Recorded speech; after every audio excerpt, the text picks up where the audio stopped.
People who grew up with strict parents, what was their most unreasonable rule?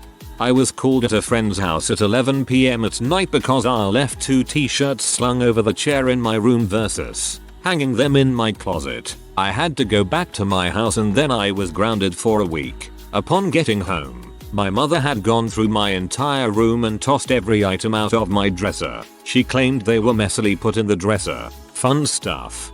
My stepmom did this to me. Anytime my closet was a little messy or my clothes weren't folded the way she liked, she would dump everything onto the floor and into the middle of my room. I have ADHD and coming home from school seeing that gave me the worst anxiety. It didn't do anything but make me better at hiding my messes and make me incredibly resentful toward her.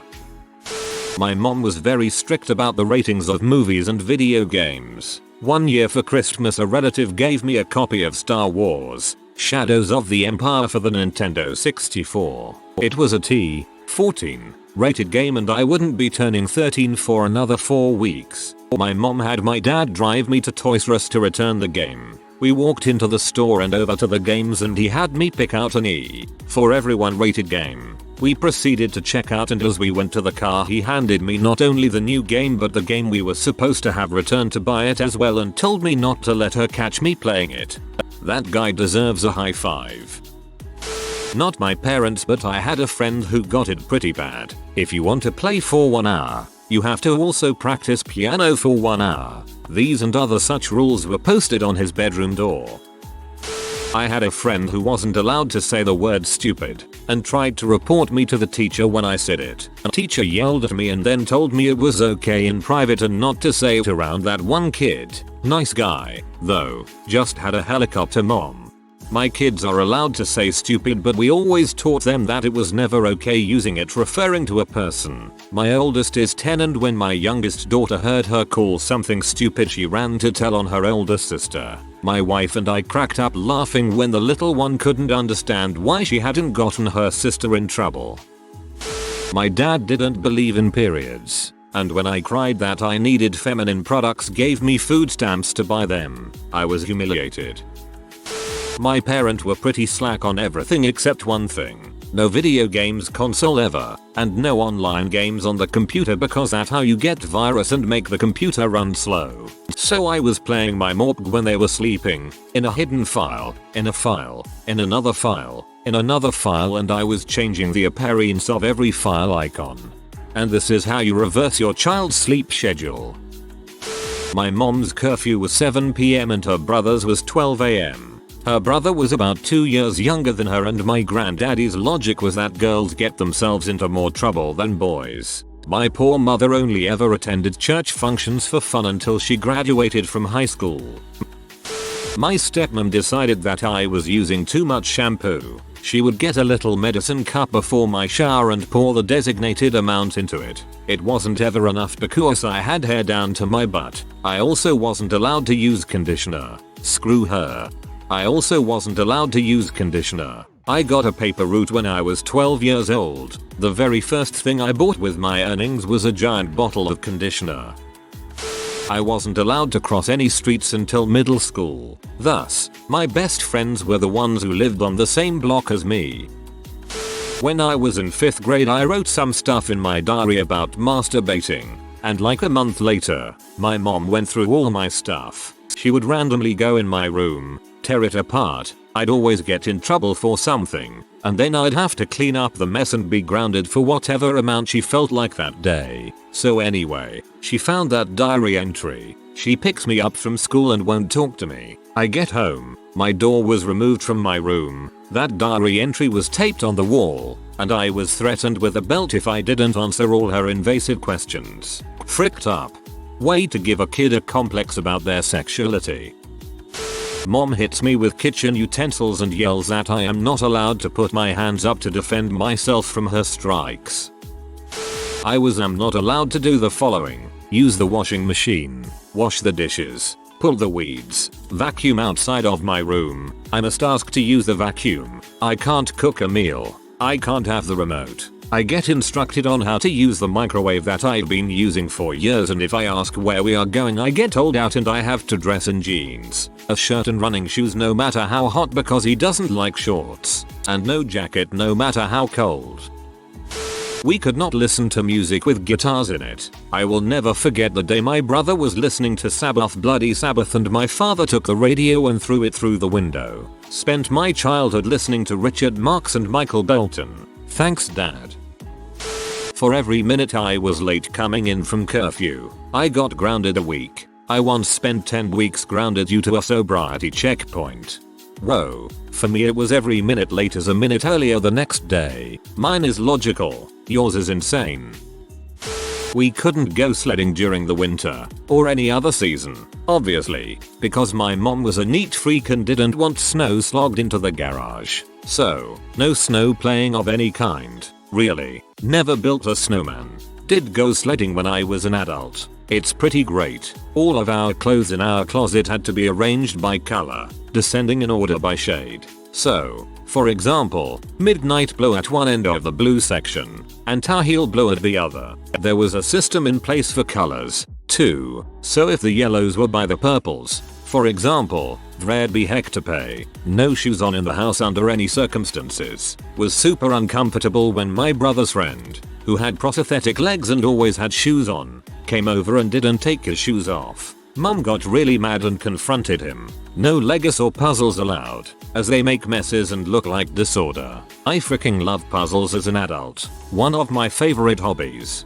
30 minutes of internet time a day and 99% of the time, that was supervised, as in mom looking over my shoulder and commenting on conversations. We had WebV, RIP, and when they weren't home, they would literally lock the keyboard in a toolbox. My sis and I could never have friends stay over because the house is a mess. No amount of cleaning satisfied mom, because the real reason was she wanted to be able to fight with my dad at will.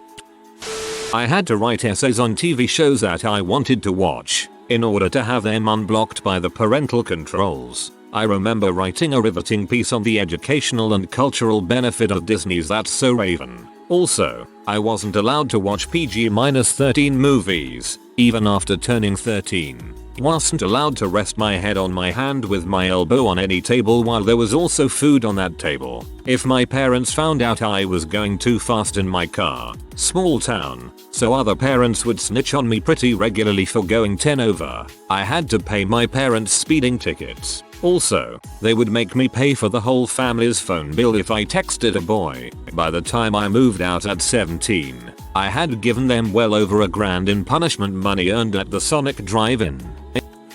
I was not allowed to talk to boys. One Christmas Eve day, I was doing last-minute shopping in the downtown of our little town. I ran into 2 male friends from my German class and we talked for several minutes and wished each other a Merry Christmas. Oh, I was 15 at the time. My older sister drove by and saw me, told my parents I was hanging out with boys. When I walked in the house both my parents were waiting and the yelling began. Some Christmas Eve.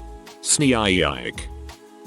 I was from a large family and discipline was very strict. If myself or one of my siblings broke one of the major rules, my parents would hold a truth session. All the children would be brought to my dad's study where the guilty party would be given an opportunity to confess. If nobody came forward, we would be hit in turn in order of ascending age. The eldest 4 were hit with a sewer rod while, in deference to their age, the youngest ones would get a whack of a bamboo stick. A sewer rod is basically a 4-foot long flexible rubber rod, around an inch thick and with a metal cap. It would leave the most remarkable welts. Horrendous things really. Anyway, this would continue until someone admitted their guilt. At that point they would receive the blows that everyone else had received to that point. So that was awful. I fully acknowledge that. I'm under no illusions. However, that wasn't the actual unreasonableness. No, the unreasonable part was that the person who caused the truth session didn't always receive the accrued punishment owed for having their siblings beaten. Sometimes they could just be let go, making their siblings hate them for causing pain to them. There'd be no explanation. The study door would be opened and we'd all be told to leave. That meant you could be rewarded for holding out and avoiding the punishment you'd definitely get if you admitted it at the beginning. My parents now tell fun stories about how when I was a child and I'd done something wrong, I'd always begin with, "Let me tell you my story." Haha, they chortle at my childish phrasing while I recall the terror that such an approach was meant to stave off. Have a friend who isn't allowed to go out if he's already had too much fun this weekend. That's the only reason. They think he'll become corrupted if he has too much fun and that he won't know how to work. He's in college. Females of the family must cook and clean on holidays while males watch TV. Must bus males' plates every night. No visiting friends' houses, no friends over at our house all the way through high school. Hair cannot be cut at or above shoulder. 7 p.m. bedtime. Not curfew. Bedtime. Through junior high. Strictly enforced. Needless to say, I rebelled strong and hard. There were a lot, but the most ridiculous one to me was they didn't want me volunteering during high school. I was visiting the elderly and they said it was too dangerous to be around strangers like that and the time was taking away from my studies. Most extracurriculars I wanted to do they had a huge problem with, but it didn't hit me how absurd it was until it was about senior citizens. The ironic thing is those things look great on college applications. I wasn't allowed to shrug or say I don't know if anything tech related went wrong. It was assumed that I broke it on purpose, even if the only reason anyone knew it was broken is because I was trying to fix it. Birthday parties were a no-go. Christmas was a no-go. Any party whatsoever was a no-go.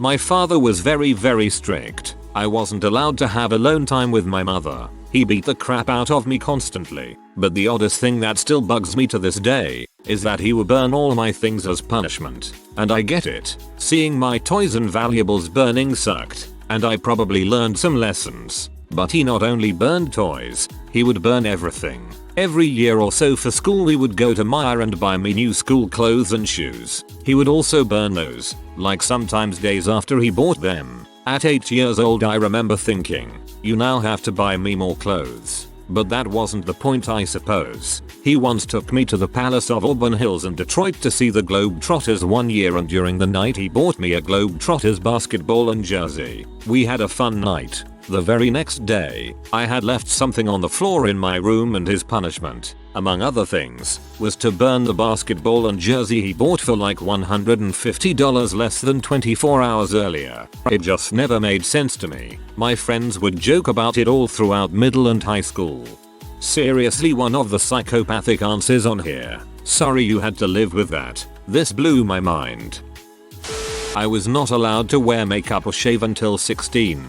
My mom was controlling about food. Everything was kept track of. I had to be in marching band in order to get my permit. I had a job, but even if I worked second shift, which I did, and came home at 11, I would have to clear the plates from the table for the dinner that they ate. If I asked to hang out with a friend in the presence of said friend, the answer was automatically no. I was only allowed to do things if the friend or their parent was paying for it. The straw that broke the camel's back, and ultimately made me move out at 16, was that I had to live like a boarder. Showers cost $5. A load of laundry was $1 for washer, $1 for dryer. Telephone time cost $25 per minute.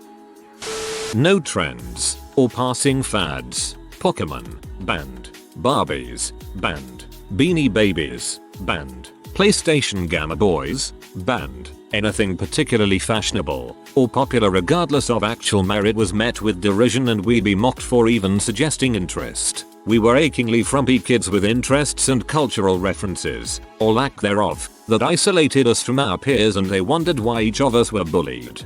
Pretty sure the verdict is in on Barbie and PlayStation. They aren't fads. My parents were slack. My best friend's parents were so strict, she would escape to my house for freedom. 12th grade, prom.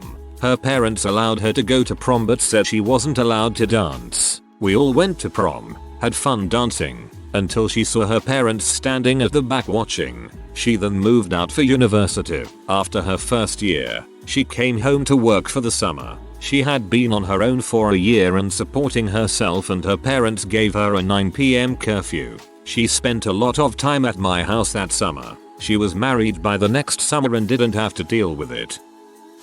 Individuality was almost a cardinal sin in my parents' house. You wear what they like. You eat what they like. You do what they like. You do not under any circumstances act like a human being with hopes, dreams, and opinions.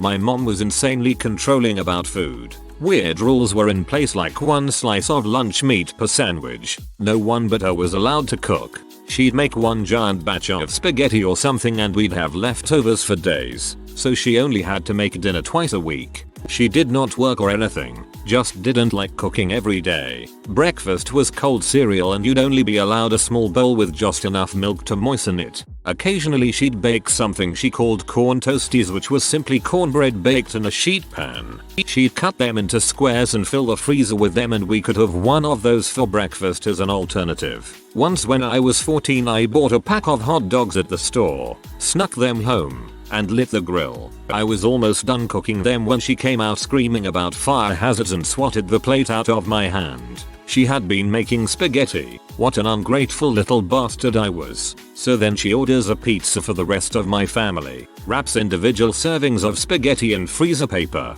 and puts them away. She tells me that I will be eating nothing else until it's all gone. Took about 2 months to choke it all down. Went without eating a lot of days. I was also grounded for over a year, but I sure learned a lot about consequences.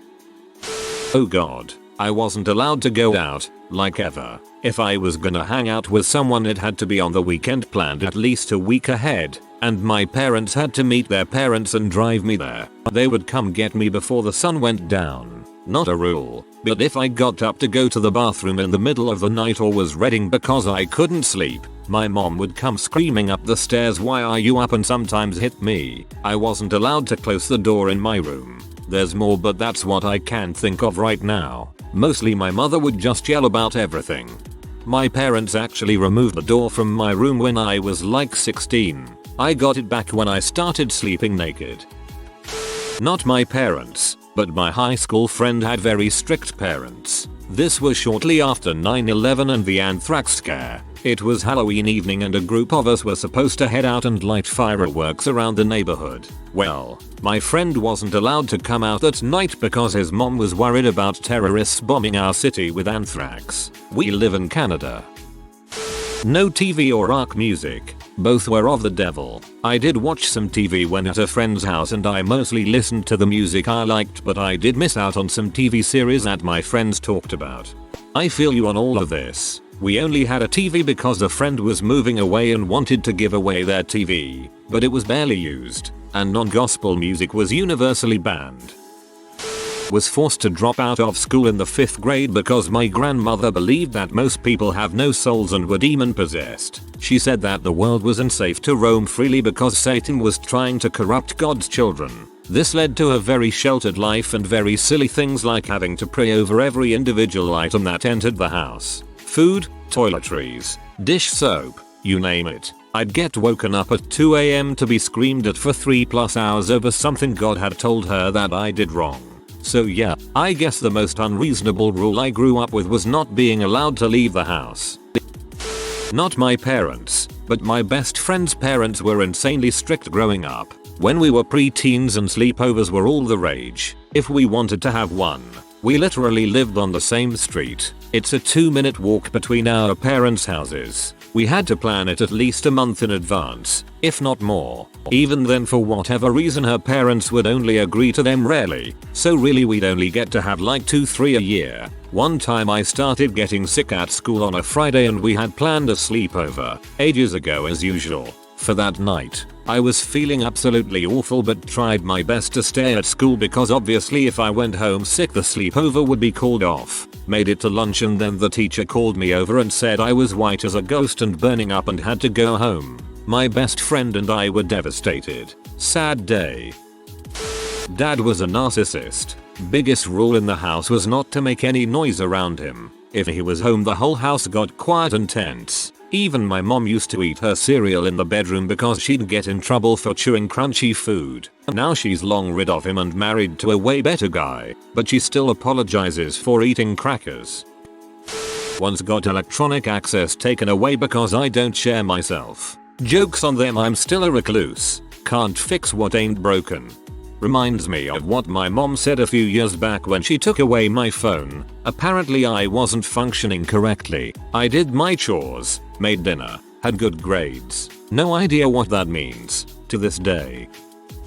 In the 1970s, my extremely conservative Mormon mother would take the masks from out grocery store plastic Halloween costumes, those wretched ones with the thin elastic string to hold them on, and widen the eye holes with scissors as much as she could without destroying the mask. When we asked why this was necessary, she informed us that in our church, we don't like masks because it was a group of masked men who murdered Brother Joseph Smith. So we want to be able to see your face clearly enough even with your Halloween masks on. Totally pointless and ineffectual dogmatism, except that whatever that is was never any kind of LDS dogma.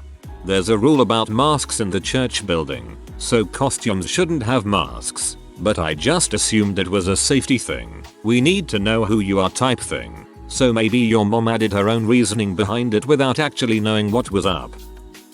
My dad wrote a whole manual on his rules. Most unreasonable was you must tear the bread. You cannot use a knife to cut your bread. I was interested in learning about Wicca because I was young and in high school, early 2000s, when Harry Potter was still happening and all that stuff. My mom and stepdad found out by reading an email I sent to my cousin. It was the summer and they freaked out, took everything.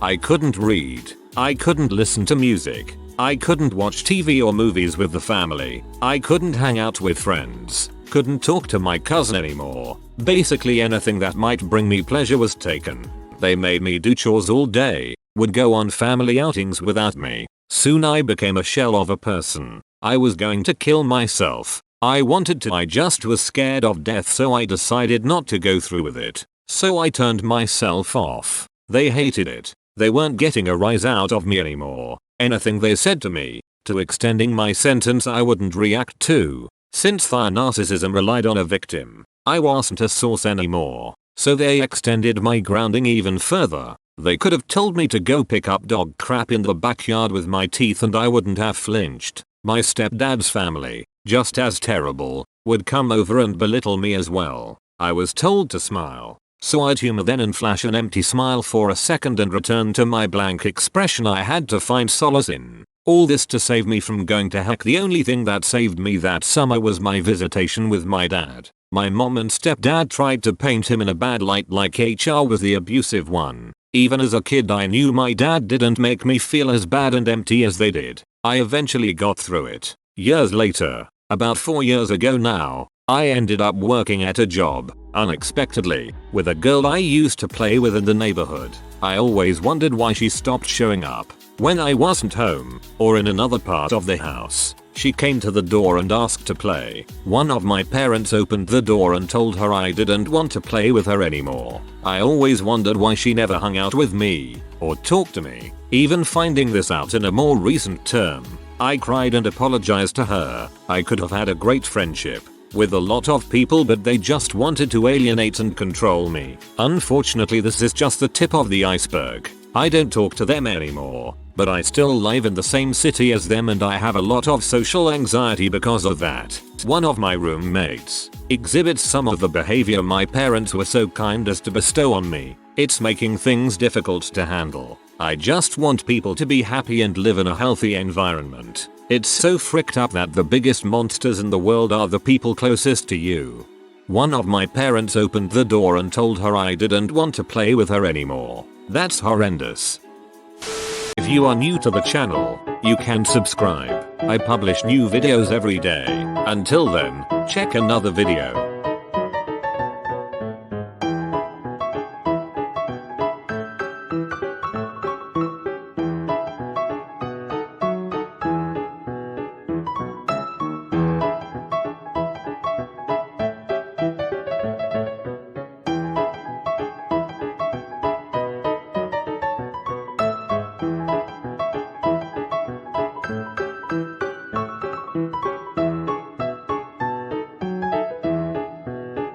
Bye for now.